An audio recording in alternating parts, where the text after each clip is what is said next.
Well, burnout and stress are terms that are being used a lot more frequently and often interchangeably, but there is a difference. Burnout prevention strategist and owner of Breakthrough Personal and Professional Development, Bonita Eby, joins us this morning. Good morning. Thanks for joining us.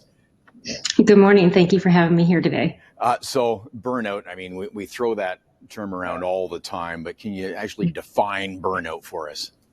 Absolutely. Burnout is a result of chronic workplace stress that has been unsuccessfully managed. And that it comes down to then looking like exhaustion, sometimes cynicism around our work, and reduced productivity. So there's a difference, obviously, between burnout and stress. Absolutely. It's that chronic ongoing stress that happens in our workplace that can actually cause the burnout. So the stress is the impetus. The burnout is what happens due to it being ongoing and not being resolved. Yeah. Burnout is definitely the result. It can look different among individuals, though, right? Absolutely. And that's one of the tricky things because it does look different. Although there are a few symptoms that tend to show up almost all the time. First is exhaustion. And sometimes that starts with just looking really tired. But in the end, it can be exhaustion to the point of not being able to walk up the stairs or get groceries or take care of your children.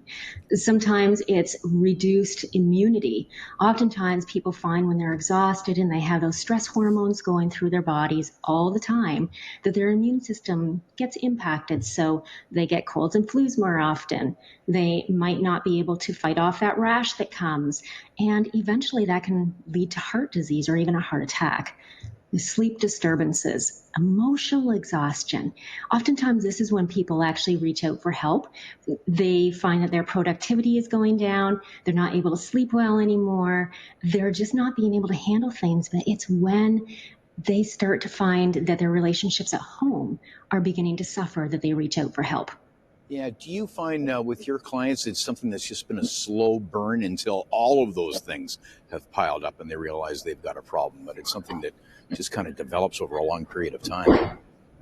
It does take a long time to develop. And in the beginning, it looks pretty insidious. And that's why I actually have a free burnout assessment that's available on my website at www.break-through.ca. So breakthrough with a dash. And it's available because what it does is it helps you to understand where you are at risk and where you are not. So people use this individually, and they also use it within organizations to take care of their employees.